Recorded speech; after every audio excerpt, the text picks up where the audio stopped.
दोस्तों,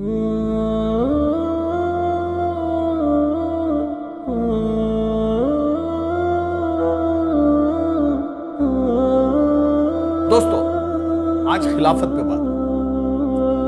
अक्सर और बेशतर लफ्ज खिलाफत को मुखालफत के रूप से इस्तेमाल किया जाता है। अच्छे अच्छे लोग मैं उसकी खिलाफत करता हूं ऐसा बोल देते हैं, जबकि वो मुखालफत होती है, खिलाफत नहीं। खिलाफत अलग चीज है। खिलाफत एक बड़ी और ऐसी कंसेप्ट है जिसको अक्सर लोग नहीं जानते, खासकर मुसलमानों का भी बहुत कम तबका इसको जानता है। इसलिए बहुत ज़रूरी है कि खिलाफत और खलीफा क्या है, किसे कहते हैं, इसको समझा जाए। अक्सर आप ये देखेंगे गलत इस्तेमाल की वजह से इस शब्द का अर्थ ही बदल के रह गया है। असल खिलाफत ये है कि इसका कंसेप्ट समझ लीजिए आप। कंसेप्ट ये है कि ज़मीन अल्लाह की, ज़मीन पर रहने वाले लोग अल्लाह के, इसलिए यहां हुक्म भी किसका चलेगा? अल्लाह का। ये नेचुरल। अब चूंकि अल्लाह का हुक्म चलेगा तो वो कैसे चलेगा और कौन चलाएगा? तो हुक्म कुरान का, तरीका नबी सल्लल्लाहु अलैहि वसल्लम का, और चलाने वाले अल्लाह के नायब यानी खलीफा। खलीफा कहते हैं डेप्यूटी, नायब को। अब आप देखेंगे, अब आप किसी बड़े स्टोर में जाइए, स्टोर किसका है?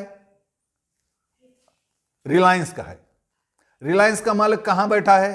बंबई में। आपके शहर में उसका स्टोर चल रहा है। उसका मैनेजर जो है वो रिलायंस के मालिक का खलीफा हुआ।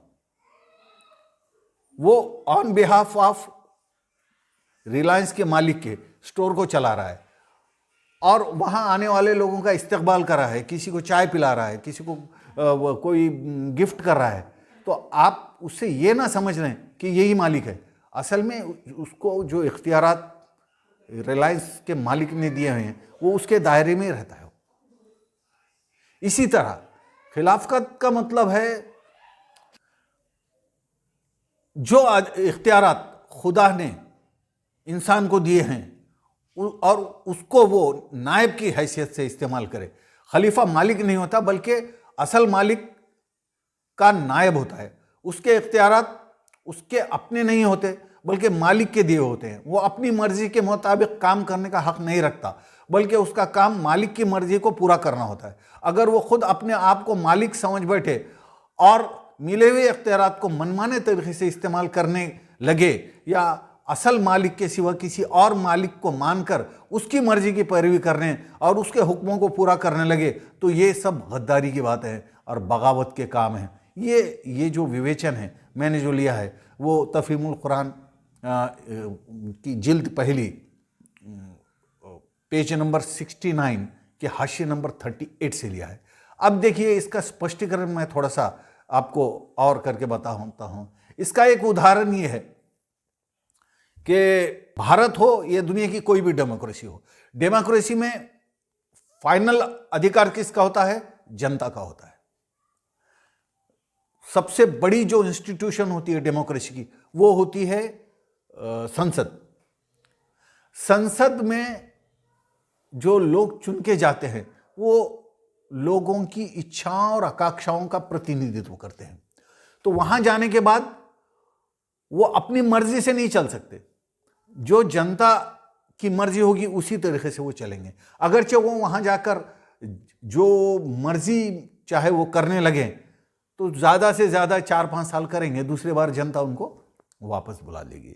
लेकिन असल बात जो मैं इस मुद्दे से रेज करना चाह रहा हूं वो ये है कि जनता की भी मर्जी अगरचे बुरी है, गलत है, तो डेमोक्रेसी में तो करना पड़ता, लेकिन इस्लामी डेमोक्रेसी में नहीं करने आता। वो खिलाफत में वो नहीं करने आता। वो कैसे? मान लो कि किसी डेमोक्रेसी में, बल्कि क्या अक्सर डेमोक्रेसी पे हम देखते हैं कि शराब पीनी, बनानी, पीनी और बेचनी, ट्रांसपोर्ट सारे खुले हैं। क्यों? तो जनता चाहती है। मेजॉरिटी लोग ये चाहते हैं कि भाई शराब का प्रोडक्शन हो, उसका कंजम्पशन हो, बियर बार रहें, शराब खाने रहें, आबाद रहें, पिए लोग, तो ये होता है। लेकिन खिलाफत में ये मुमकिन नहीं। क्यों? तो वहां पर हुकूमत किसकी है? हुक्म किसका चलेगा? खुदा का। खुदा का हुक्म क्या है? शराब हराम है। तो फिर जनता भी चाहे, 100% लोग भी चाहे और मालिक न चाहे, खुदा न चाहे, तो वो काम खिलाफत में नहीं हो सकता। इसका एक ताजा उदाहरण मैं आपको देता हूं। ईरान। ईरान क्या है? ईरान एक इस्लामिक डेमोक्रेटिक रिपब्लिक है। वहां पर उनके अपने नौजवान, लड़के भी लड़कियां भी, जो यूरोप और अमेरिका से पढ़ के आए हैं, वो चाहते हैं कि ईरान में भी वैसा ही औरतों को बेपर्दगी का अधिकार मिले जैसा कि यूरोप और अमेरिका में। उसको वो तरक्की समझते हैं। अब वो तरक्की है क्या नहीं है, ये अलग विषय है। अब वो तरक्की यूरोप और अमेरिका में, उस तरक्की ने औरतों को कहां से कहां पहुंचा दिया, पॉर्न इंडस्ट्री तक पहुंचा दिया, ये अलग बात है।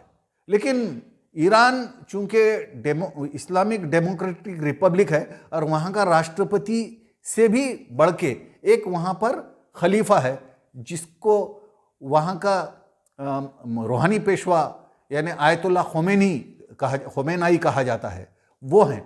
तो ये लोग बेपर्दगी को अलाउड नहीं कर सकते। उन्होंने सैकड़ों लोगों को जेल में डाल दिया। खबरें छन छन कर यहां तक आई कि कई लोगों को उन्होंने फांसी पर चढ़ा दिया। लेकिन वो बेपर्दगी को अलाउड नहीं करेंगे, न किया है, न करेंगे। उसकी वजह यह है कि पर्दे का हुक्म कुरान से साबित है, पर्दा करना कुरान से साबित है। तो बेपर्दगी वो चाहकर भी नहीं कर सकते, उसके लिए उन्हें हुकूमत बदलना पड़ेगा। ईरान में कंप्लीट पूरा रेवोल्यूशन आना पड़ेगा और जो डेमोक्रेटिक वैल्यूज जो वेस्टर्न हैं वो लाने पड़ेंगे, उस तरीके की डेमोक्रेसी लानी पड़ेगी, फिर चाहे कुछ भी किया जा सके। तो खिलाफत का मुख्तसर ये एग्जाम्पल मैंने इसलिए दिया कि ये ताज़ा एग्जाम्पल है और सबको दिख रहा है। लोगों की ये समझ में नहीं आ रहा है कि भाई आखिर क्या वजह है कि इतना सब लाखों के मोर्चे निकल रहे हैं, इसके बावजूद भी सरकार उनको आयरन हैंड से डील कर रही है, फिर भी पर्दे की व्यवस्था को लागू ही कर रही है। औरतें बाल काट ले रहे हैं, लोग इतने मुश्तिल हैं, टायर जला रहे हैं, बसें जला रहे हैं, फिर भी इतना नुकसान बर्दाश्त करके भी वो हुकूमत बेपर्दगी को अलाउ नहीं कर रही है। उसकी वजह यह है कि खलीफा का इख्तियार जो होता है वो मर्यादित होता है। और ये क्यों है? वो ये इसलिए है कि इंसान का ही दुश्मन होता है। इंसान अपनी अकल पे बहुत ज्यादा गुरूर करता है, लेकिन अक्लमंद से अक्लमंद आदमी भी गुनाह खाता है, गलतियां करता है, लेकिन खुदा नहीं करता। क्रिएटर जो क्रिएट करता है उसको मालूम है कि मेरा क्रिएचर कैसा है, तो इसलिए उसका भला और बुरा खुदा से बेहतर कोई नहीं जानता। तो इसीलिए इस्लामिक डेमोक्रेसी में खिलाफत और खलीफा ये दो टर्म है। खिलाफत करना यानी मुखालफत करना नहीं, खिलाफत करना यानी अल्लाह के हुक्म को किसी एक ज़मीन पर नाफिज करना, ये उसका मफ़हूम है। उम्मीद है मेरा विश्लेषण आपको पसंद आया होगा। इस पर कमेंट्स कीजिए। नांदेड़ की मशहूर और मारूफ white dry cleaning service, sari roll press, steam press, electric press, special starch, suit dry clean और सभी कॉटन के कपड़ों की कलरिंग की जाती है। बल्क ऑर्डर पर फ्री होम डिलीवरी। हमारा पता मेमन फंक्शन हॉल के सामने, मैफको रोड, नांदेड़।